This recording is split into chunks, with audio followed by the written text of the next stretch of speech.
County Fiscal Court meeting for March 25, 2019. Call the roll, Madam Clerk, please. Commissioner Bartleman. Here. Commissioner Parker. Here. Commissioner Jones. Here. And Judge Clymer. Here. And then we have someone that's going to lead us in our invocation. Sir, we have Pastor Bud Russell. It's me again.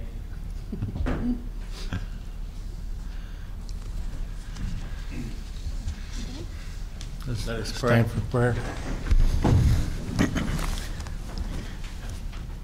Father, we thank you so much for this opportunity to come before you, and you being a sovereign one, the one that holds everything in your hand. And I pray, God, that as you have placed people in this administration to carry on the business of the city and the welfare for the people, I pray that you'd give that insight and wisdom that they need. Help us as citizens to support and always pray for them. So may this meeting go as planned, and we'll give you praise for what you do. In Christ's name, amen. Amen. Thank you, Reverend. And pledge, we have no one, we don't have a scout troop or anyone here today. So. I'm working on that. Okay. Pledge allegiance to the flag of the United States of America and to the republic for which it stands, one nation, under God, indivisible, with liberty and justice for all.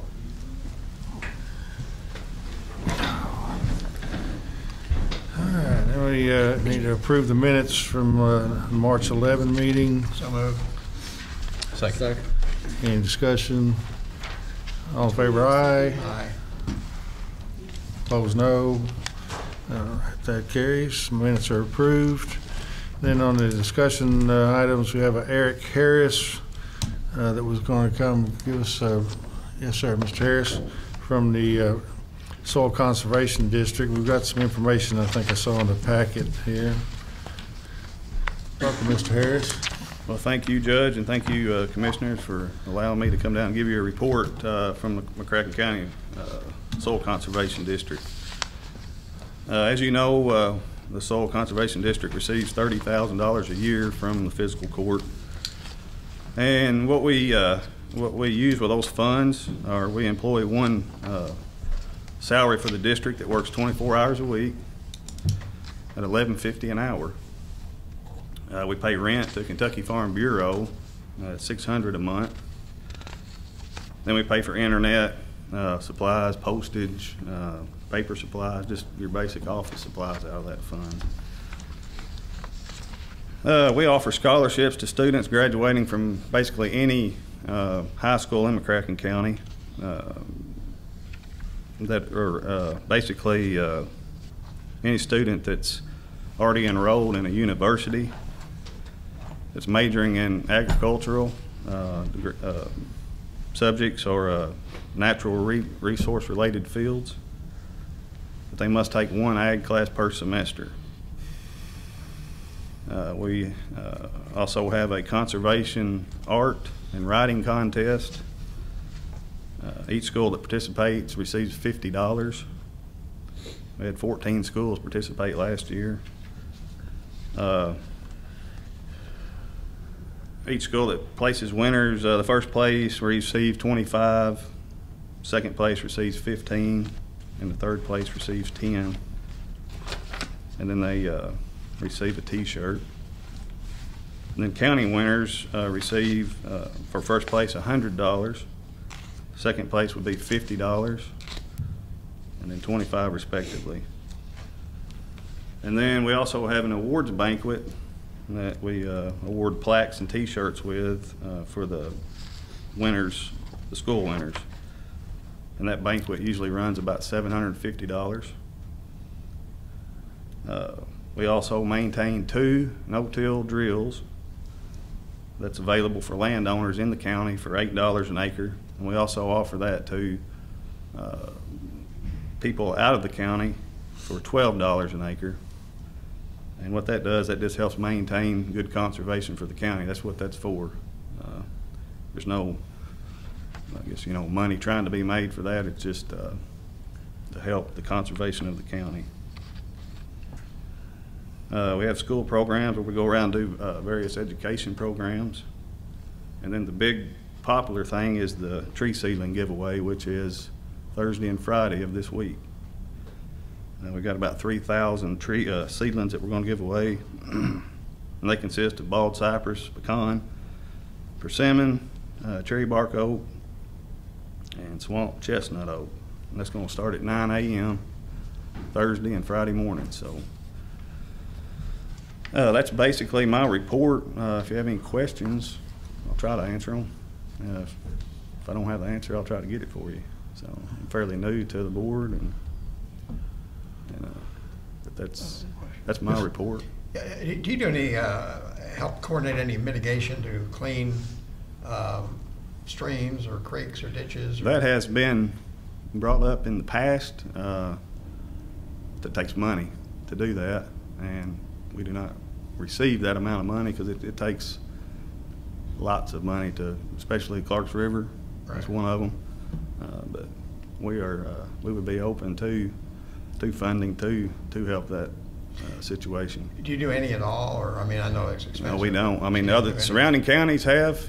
They do have funding for that through taxes, but we do not have I that. know Graves County, I think, has a small tax they put on it. That's exactly right. And I get yeah. contacted by people in Graves County because I think over on. They do an excellent job cleaning theirs. We do not have the funds to You do just don't have that. the funds to do that. That's right. So. Do you have estimates on? Have you done any estimates? Like, I know you've been contacted by the one in Right, over yeah. Graves County near Simpsonia area. I can get you those estimates. I do not have those with me. You know, it would take a little bit of work. There's no need to do that. I just wondered if you had any funds available to do that. But No, we do not. other than the but basic ABCs, you just don't have a lot of. That's exactly right. Yeah, And again, I mean, that's- Graves County has a tax that they put on Yeah. their farmland, I think. That's exactly, that, yeah, some sort of along the millage Clarks tax. River Basin, they Yeah. don't pay for that, so. Yeah, so yeah, that is a need that is out there that. Are there Yeah. grants available to help with that? We're looking into that, but thus far, we have not received anything, so, but yeah, we're continually, it's brought up at just about every meeting that we have, so. Imagine the line is awful long of areas in Kentucky Exactly, who yes. need that kind of funds, but Right.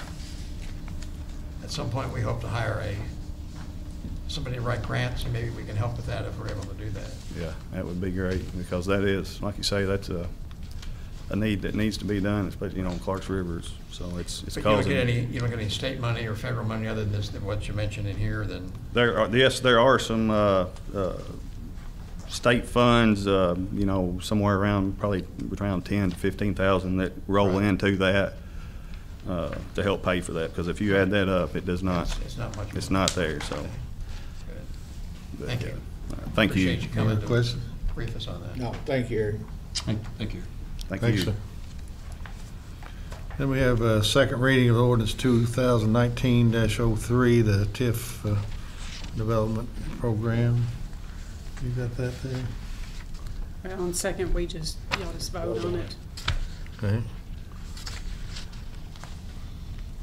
We do not need to read the summary. Yeah, that's actually something we need to start doing. I advised last fiscal court, the last body, we need to start doing that. Do we have, maybe from the minutes, or, I don't know if we have with us here I don't have it. today. Let's see, 2019-02. We have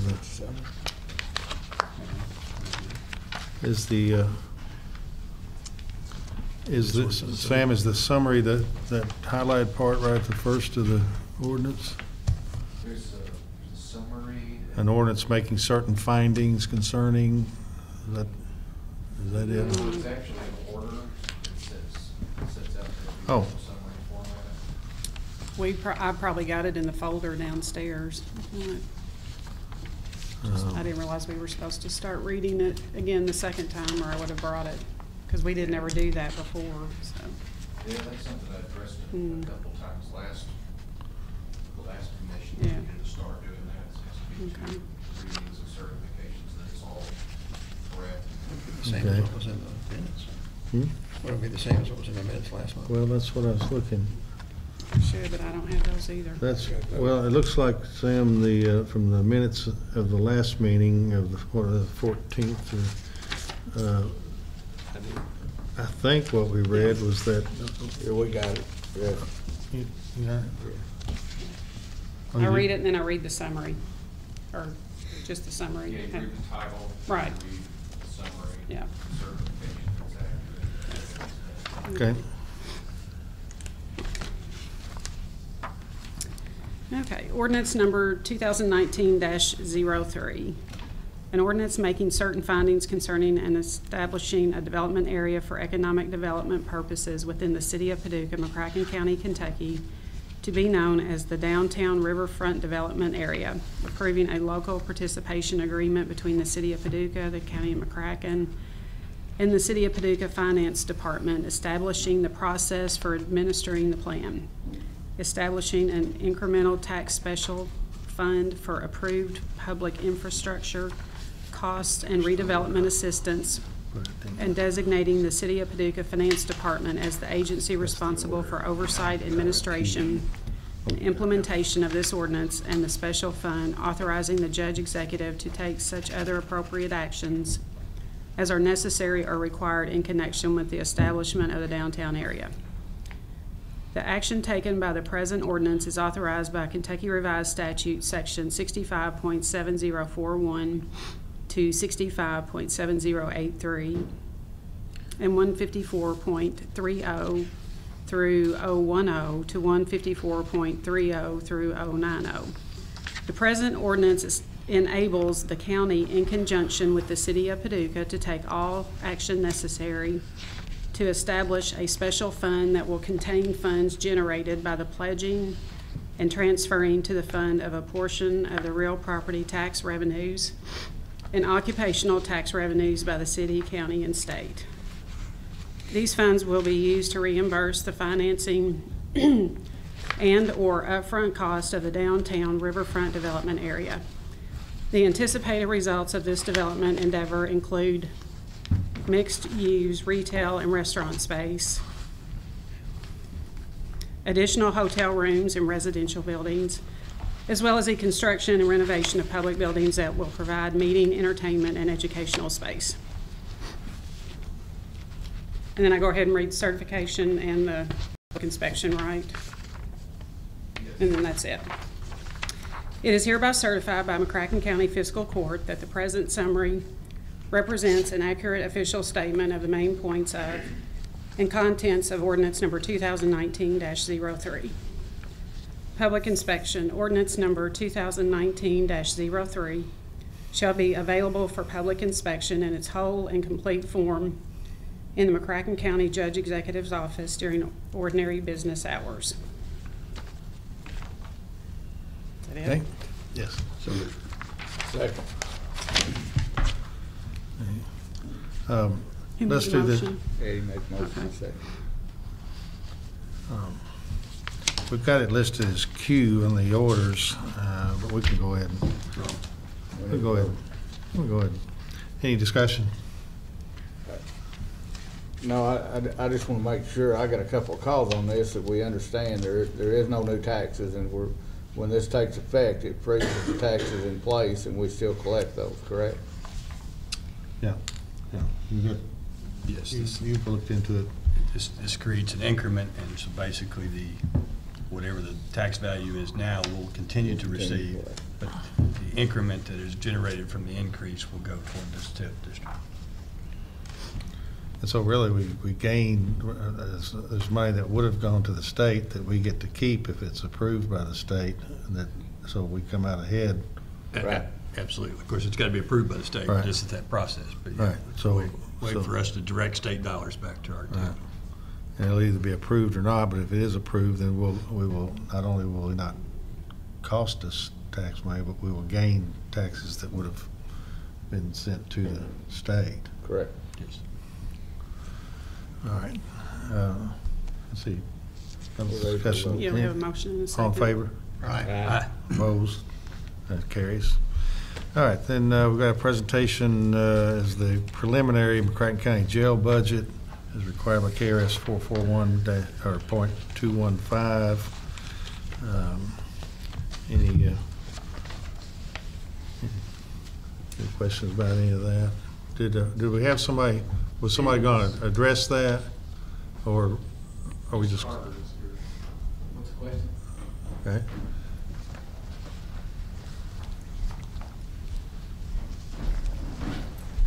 We've got all the figures here and everything, Mr. Carter. But didn't know if you had any comments you want to make on it, or? We don't. Obviously, we asked to increase our deputies, obviously from 59 to 65, being obviously the population of the jail is obviously growing, continually growing. We have the annex that we are having quite a few state inmates come in, and we still have room for more state inmates, which that's obviously with 50. Let me find this real quick. To help the offset on that, bringing just in an additional 50 inmates, it'd be like $571,000 and some change for those to help offset the cost for the deputies. We obviously have, we're looking at the prison. They have 853 inmates there, and they have 40 people a shift. And we do good to have 10, and that's covering for 2 buildings. And we have 603 over there today. So they have about a little over 200 more inmates than we do, and we're dealing with the same people they are, just obviously before they are. Yeah. So that's basically, of course, the other things increased due to the population of the inmates, obviously the clothing, cleaning supplies, it increased. Food services, obviously, the jail linens, prisoner bedding. We actually was able to drop that because we have inmates now making their mats. Now we get mats from other facilities that are throwing away due to them being ripped, and we have the inmate. It creates a job for the inmates to where they can sew those up, and we can reuse those after they're disinfected. So, I'm looking on the first page. Okay.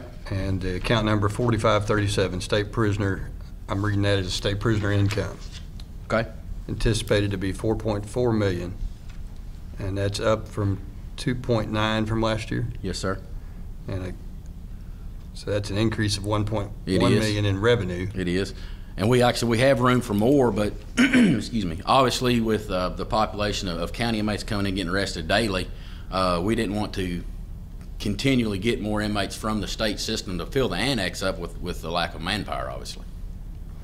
How many so you're anticipating increasing state prisoners Most from definitely. Once we X to where? Where are we now to where? Right now we have a little over 300 now, and I have about 50 more beds we could fill that with. Put 50 more in there. When, I guess just taking it as of when David and you took over, how many state inmates did you have at that point? I'd say approximately, it was under 3. I'd say around between 270 and 280 something. And now you're at 3, and you're wanting to take it up to 350. And we can, yes. And that's why you need more deputies. Most definitely. And that's back in 2014, we had 420 inmates, and we had 71 employees. That's when the new building was built, the annex, and now we have a little over 600 a day, and we have 59 employees.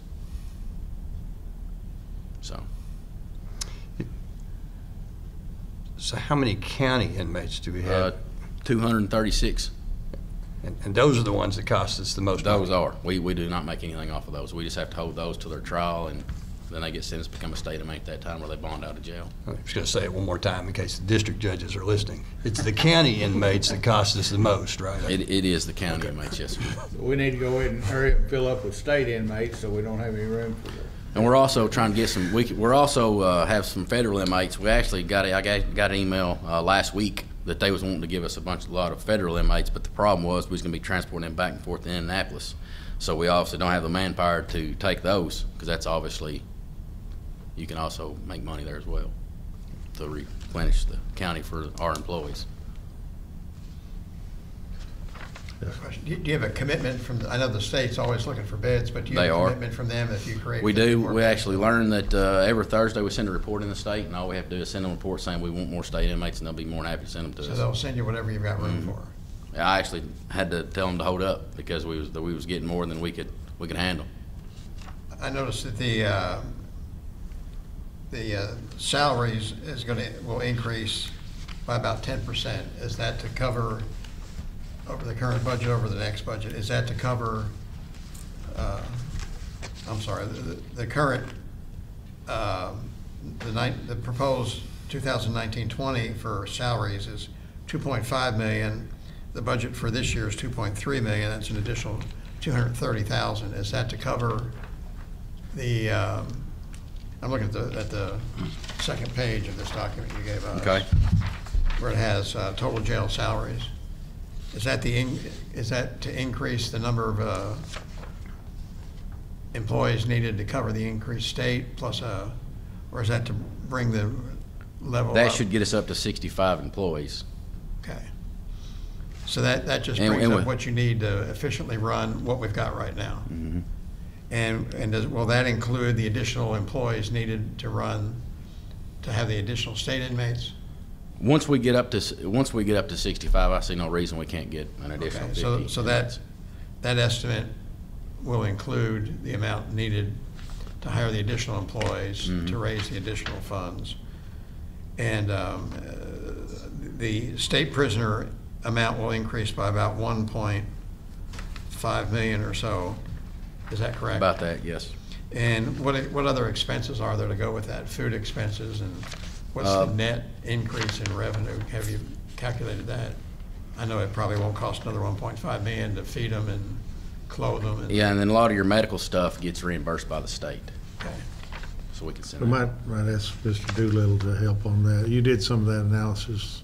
Well, there's two things for discussion tonight. One is the order that we have later to ask for the additional help now, so we can fill up the jail with available beds for the rest of the fiscal year. The second part is they're fulfilling their duty to deliver you a budget by April 1st. We're not acting on or approving their budget at this time. Couple of other things in there. The and Pam, please correct me if I'm wrong. The 2.9 million in state prisoner dollars was probably understated for the year. So the 4.4 at the load the jailer is proposing is the real number. I think we thought that the 2.9 was understated for this year. So don't think there's going to be that 1.5 million in new revenue. There won't be. We were under budgeted on revenue this year. And then the salary number included not only the additional 56, but a raise that they are proposing. So we advise the jailer, this is your budget, you submitted at this time, include the things in your wish list that you would like to see done. Obviously, when we get into finishing all of our revenue projections and you have your budget workshops and you meet with them, we'll go through more of those details at that time, and we'll get it really refined and dialed in and see what we can do at that time. So this just really fulfills the paperwork obligation of the state, yes. But we still have the authority to increase or decrease that based on our revenue and all. Mm-hmm. Good. Thank you. Any other questions? Thank you. All right. Thanks, sir. Yes, sir. Then we have a joint resolution on the Tennessee Riverline project. Any discussion about that? Do you got your pamphlet there? Well, I do, and Julie is here. Oh yeah, Julie Harris is here. You want to fill us in on that, Ms. Harris? Well, I've been fortunate to be involved in this project for about 2 years, and it's very early stages, and we're now at the point where we're looking for communities all along the 652-mile Tennessee River to see who would like to become a pilot community and take it to the next level. What the Tennessee Riverline is, I don't know if you've read about it, but it is going to be a continuous system of multimodal trail experiences all along the entire river. And as director of the River Discovery Center, I got involved in it through its founder, Brad Collette with the University of Tennessee, who had been bringing students all along the Tennessee River, which of course ends here in Paducah. So we're real excited about the potential. It's got economic benefits, tourism benefits, great recreational benefits, and we've already got lots of infrastructure here in Paducah, and we just appreciate the county and the city standing behind this with their support, and hopefully we'll be named one of the pilot communities. So this is basically a private effort at this point to begin the creation of something that's similar to the Appalachian Trail, except it would go along the Tennessee River and flow from Knoxville. The trail you would hike it from Knoxville to Paducah, 652 miles. Yes, but of course the river itself is 652 miles, so it would involve water sports as well as the hiking and biking trail experience. So yes, a small version of the Appalachian Trail. I just thought it was, thank you for letting me be part of your earlier meeting this week. I think it's a really cool project and one of those type of community development projects that can have a real economic impact and help our economic gain. So thank you. I'm all in. Good. Excited. Thank you. I had a message from, was it Michelle or Melanie, Melanie. Melanie. And she asked if we had any other input to put in that application. I mentioned about Clarks River. We had some talk about Clarks River earlier.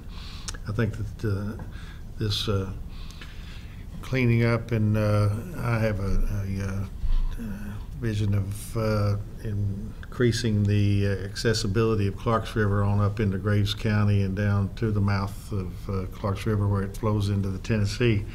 I don't see why we wouldn't develop that for canoeing and kayaking. I think we've got a resource there that when I was a kid I spent a lot of time, parents put me out on Clarks River in the morning early and sometimes pick me up late. And so it's a great place to spend a day out there paddling and doing whatever. And so hopefully that can work into this too. But I do think it's a really, really nice project. Anybody have any other questions, comments? They got the right person on it. Julie's, Yep. she's in the River Discovery Center is a great thing. Right. So. Thank you. All right, thank you. And we've got in the orders here in a little bit to address that by an order. And then we had, I think maybe we had somebody from Farm Bureau to address us tonight. No? All right. And then we're wanting to address the tornado, the effects and the response, EMS, and where we are sort of on the tornado. Got Mr. Manchester here. Mansfield. Yes, thank you, Judge and Commissioners. Good evening.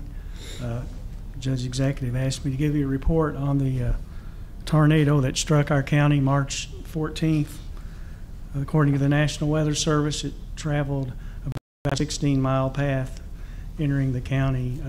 It started north of Cunningham in Carlisle County and then entered our county near Lovelessville and then went diagonal before it lifted out. It went to Stephen Drive, Concord area, in between Concord Elementary, Kentucky Oaks Mall, and over the Toyota dealership. And then, ironically, lastly, over our Emergency Operations Center. Fortunately, we were bunkered down in a safe area, and then on out into Illinois. We performed a damage assessment on Friday and Saturday. Joy Cook, one of our deputy directors, headed that up. We had 25 dwellings and businesses damaged. 5 businesses had damage and 20 residences. Of that, 14 had minor damage with shingles off and carports damaged, landscaping damage. 1 had major damage with part of the structure with great damage, and then 5 homes were destroyed. Mount Zion Baptist Church was hit hard. As you know, it made national news. with 50 people in it, including 40 preschoolers, and none were injured. In fact, there were no injuries in the county except one minor injury when a man from Missouri was passing by Mount Zion and a grain elevator jumped out and encased his truck and turned it on its the driver's side. A deputy sheriff told me he was strapped in with his seat belt and hanging, and then power line wires enshrouded the grain bin. So a deputy sheriff was shouting to him, "Do not move, don't touch anything." And they were able to get him extricated with no problem and taken to the hospital where he was observed and released. And the deputy said that was one lucky guy that he talked to that day. We had many responders on the scene. Some people on the site at Mount Zion said Concord Fire, Sheriff's Department, other responders were there within 4 minutes of the call. We got real good lead time from the National Weather Service as they saw a tornadic thunderstorm front developing in Carlisle County. Gave us about a 10-minute warning at 9:09. They sent out emergency alert over telephones, and then we sounded the sirens. Subsequently sounded the sirens 2 more times after that. We had many agencies on scene. 911 did an excellent job in coordinating communications. In addition to the sheriff and Concord Fire, which was led by the incident commander, Bob McGowan. He had West McCracken Fire, Lone Oak Fire Department, Paducah Fire's technical support team, Mercy EMS, McCracken Rescue, and many others.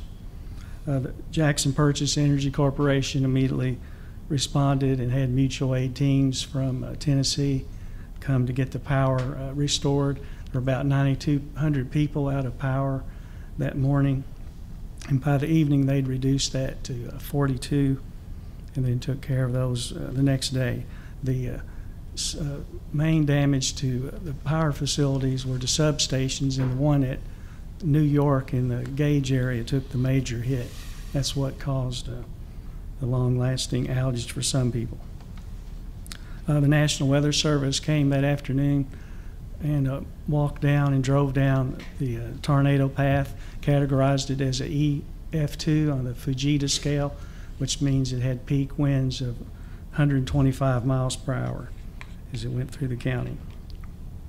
We were very glad many agencies and institutions implemented their emergency plans, including the preschool, whose director took them to a safe area that was undamaged at the church.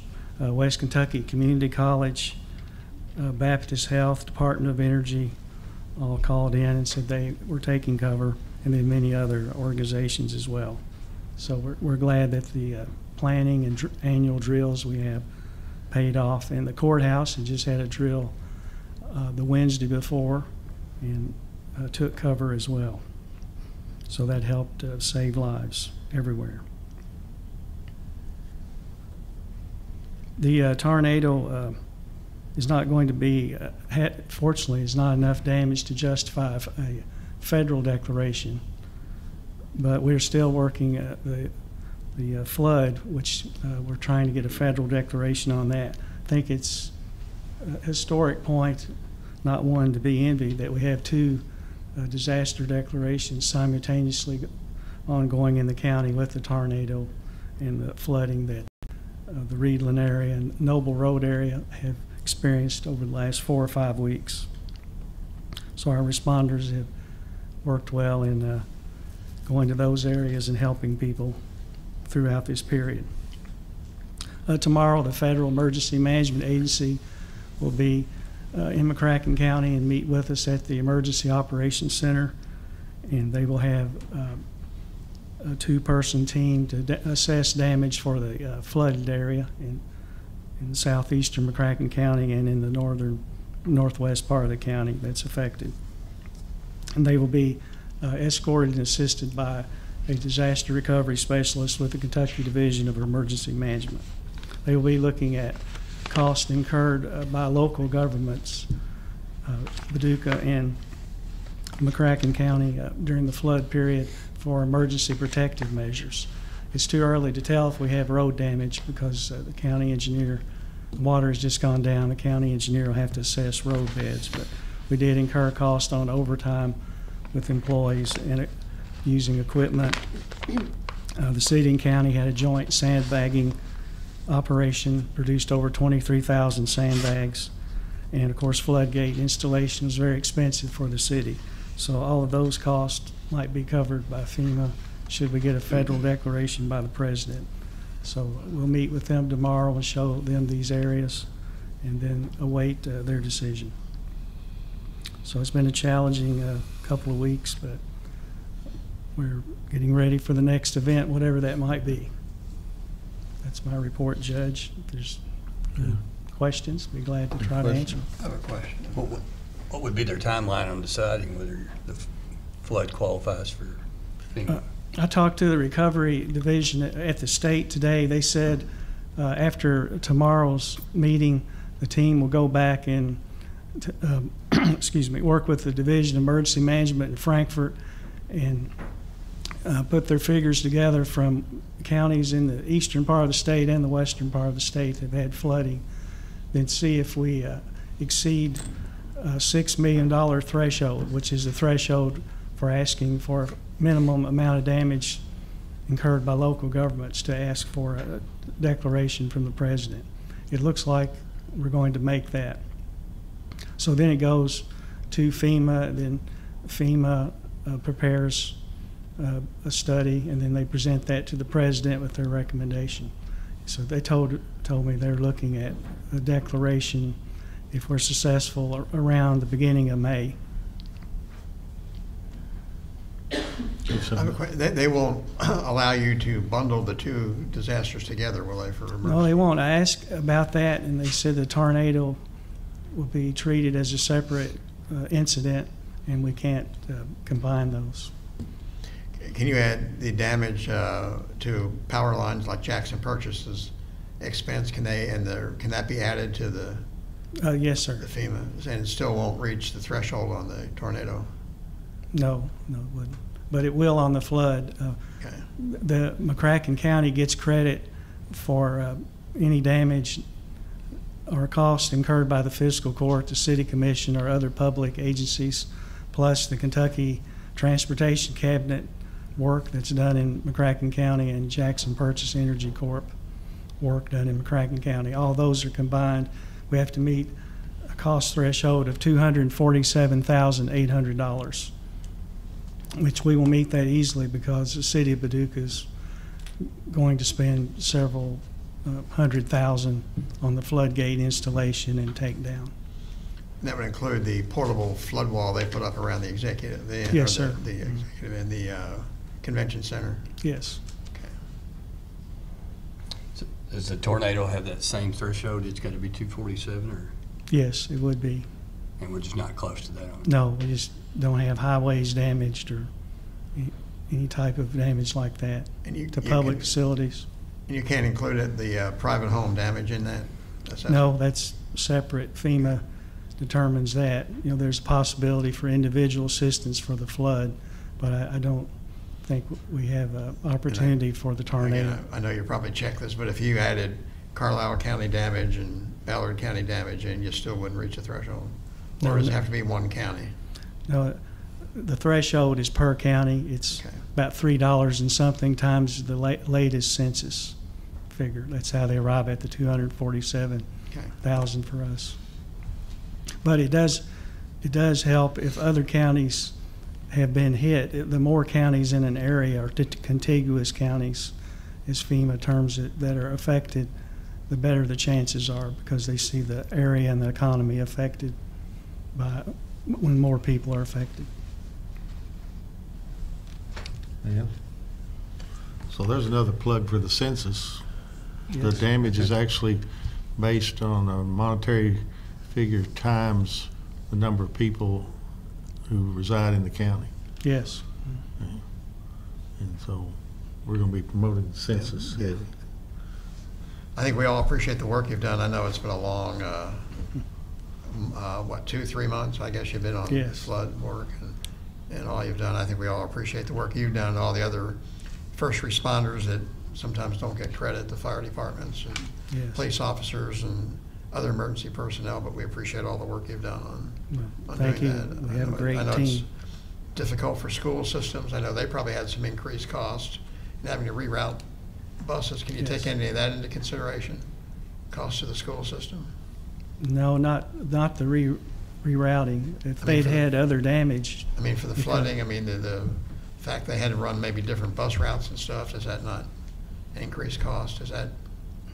That might not be a whole lot of money, though, I don't yeah, know. it has to be at least $3,500 minimum before FEMA will consider it reimbursement. Thank you. Let me ask you, Jerome, while we got you up here. I see that, I think it's Mr.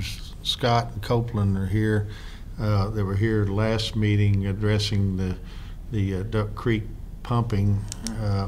And I saw, and gentlemen, I apologize, I didn't get time to respond to your email and some inquiries about whether we had, or somebody had used a pump to pump out the Duck Creek facility.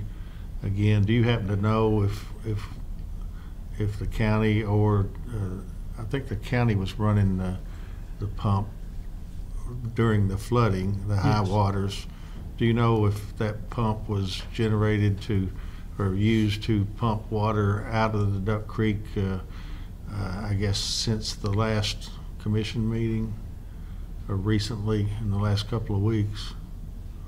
Yeah, it's still in place. I'm not sure how much pumping we've been doing.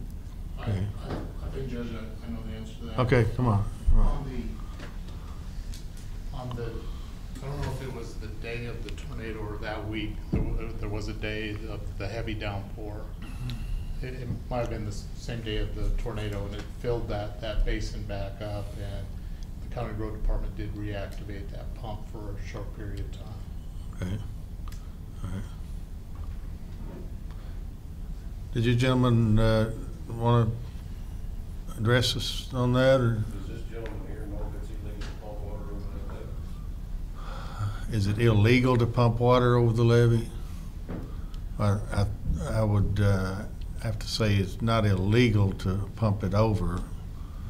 I don't know that we've done any research on that, but I feel confident it wouldn't be illegal to pump it over. So it's not illegal to pump water over on the, across the levee, then take it and put more water on somebody that's already got flooding? I don't think so. I thought you were gonna research that last time we talked.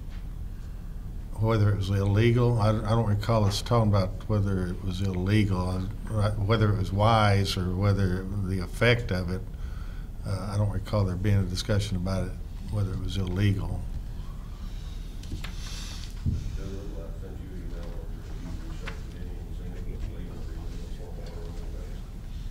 I have not completed research on You got an estimated time when you might do it? Well, we'll give some consideration to,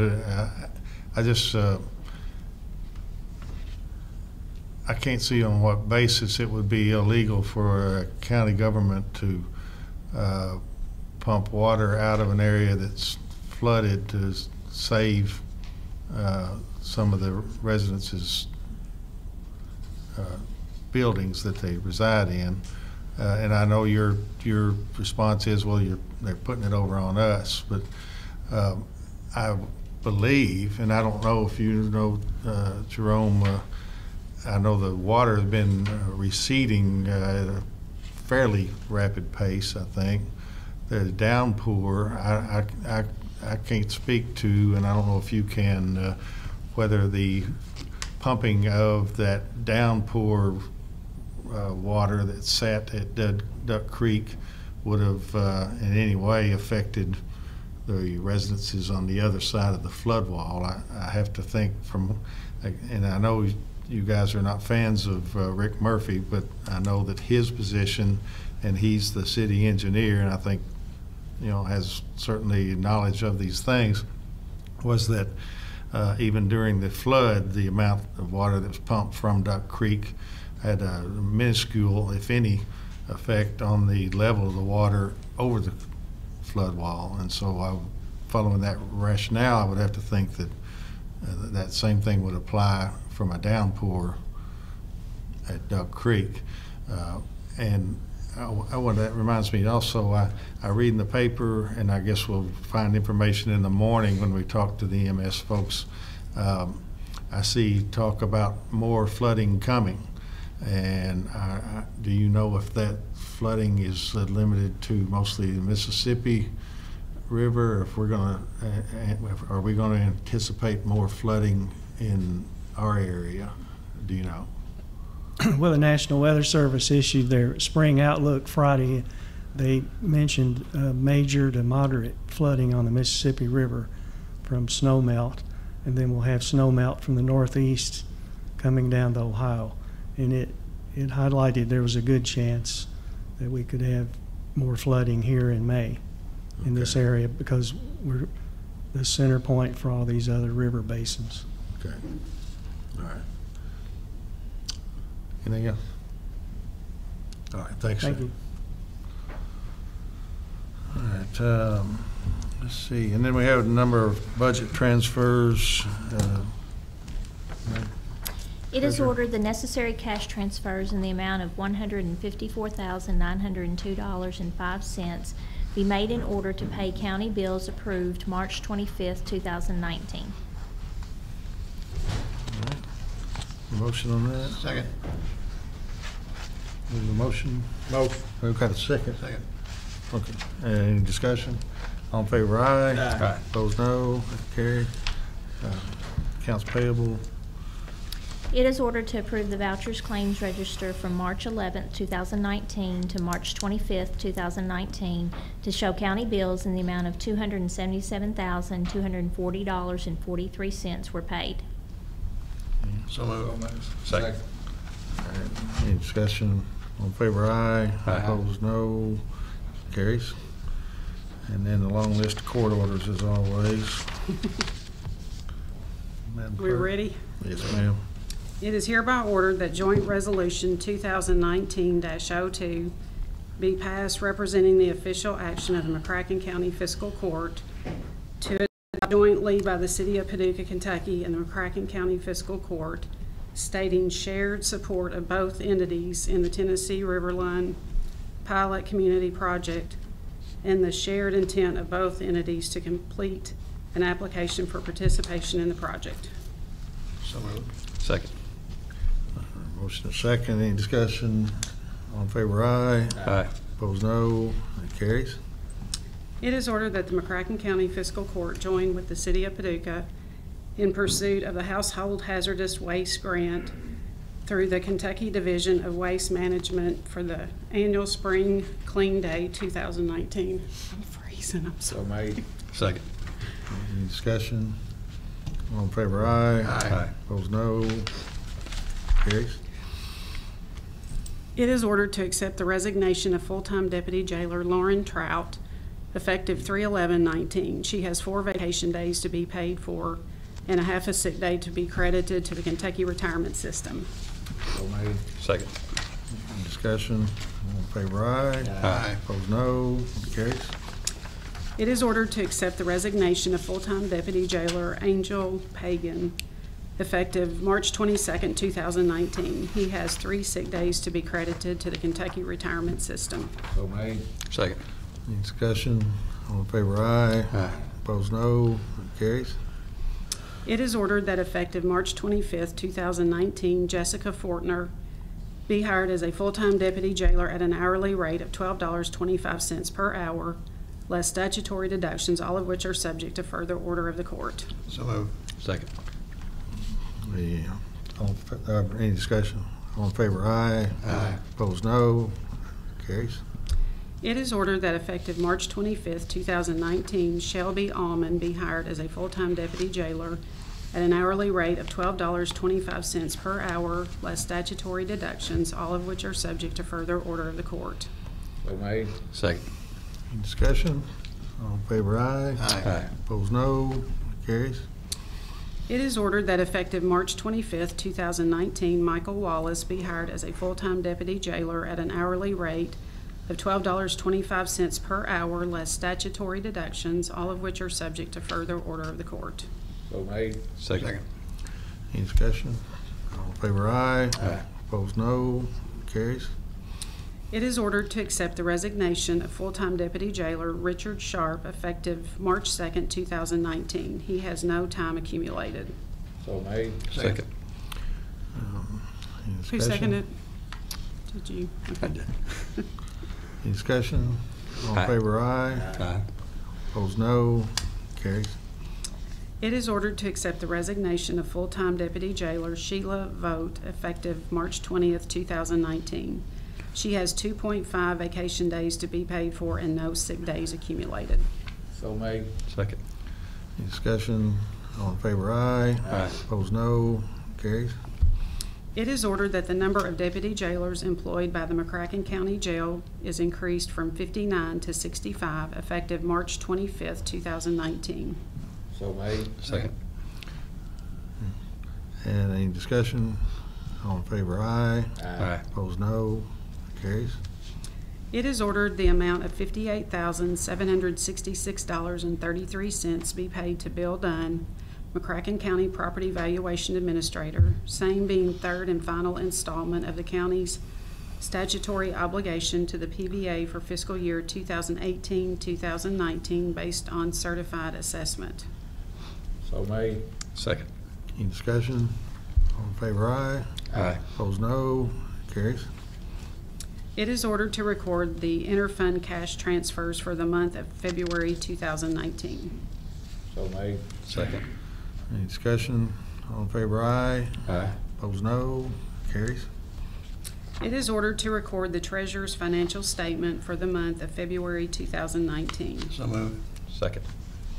Any discussion? All in favor, aye. Aye. Opposed, no. Carries. It is ordered that the invoice of Align PM LLC for the month of February 2019 in the amount of $4,387.50 be paid. So made. Second. Any discussion? I have an amendment to that All right. motion. I'd like to amendment that amount be paid out of account number 01-5075-515. I'll second the amendment. 0105. 01-075-515. Whoa, I didn't have anything like that. Okay. I think that's not what I, give me one more time. I'll I've get got it this time. 01-5075-515. Pass that down to the clerk. Okay. Thank you. I make that motion for an amendment. All right. And on the Okay, amendment. so you made the motion to amend. Second. Okay, and so the motion is, as that read, but that it to be paid from that account number. Right. We have to vote on the amendment first. That's a motion for the amendment. Your motion. Right. Is a second on that? I second the amendment. Okay, any discussion on that? So, all in favor? Aye. Aye. Opposed, no. All right, that passes. Now we have to vote on the motion order. as amended. All right, so, is there a motion? Yeah, we've already had the motion on it. We just have to Yeah. vote on it. So, yeah, so I guess we just call the question on order N. Or N, all right. All in favor, aye. Aye. Opposed, no. All right, carries. Oh, It is ordered that after proper notice via advertisement and 8 direct email solicitations, written sealed bids were accepted on March 22nd, 2019 at 10 a.m. for a 2019 light-duty passenger SUV for use in the County Judge Executive's office. All bids were taken under advisement. So made. Second. any discussion? All in favor, aye. Aye. Opposed, no. Carries. It is ordered that the bid be accepted and awarded to Linwood Motors of Paducah for a 2019 Dodge Durango in the amount of $30,598. So That's for the made. deputy judge. Second. That's for the deputy judge. Well, we got a motion and a second, and the discussion is, it's for the Judge Executive Office we've got one SUV, 2017. We've got, I don't know, what's the Bluesmobile? What's that, a 2005 or something? 1926. I don't know. It was bought at an auction a couple of judges ago. An old police car. Yeah, it was a used-up police car that was bought at auction. And what you want to say, Steve? Only runs on with an 8-track of Blues Brothers playing. Commissioner, we did after advertising, we did directly solicit, I think, 10 dealers in the Paducah area. We still only received one bid, and this bid is $700 above state contract. I would point out that I don't believe we would save $700 by buying it off state contract. We'd have to send a couple people to the central part of the state to pick it up, gas, meal, travel. Right. We would eat up a good amount of that $700. So that's why we're recommending this bid. Any further discussion? Nope. All in favor, aye. Aye. Opposed, no. Carries. And then the last we had is, you got the queue, the TIF. Okay. Oh, no, I have board appointment next. No, we've got, I guess Q, we already voted. I don't, We already approved. did we already do that? Yeah, we already did that. Okay, that's right, we did. We did it. That was the TIF resolution. Okay, board appointments, yes. It is ordered that Sheila Johnson be appointed to the Paducah McCracken County Humane Society Board effective March 25th, 2019, and expiring January 1st, 2020. So moved. Second. Any discussion? All in favor, aye. Aye. Opposed, no. That carries. Do we have anything for executive session? I don't have anything.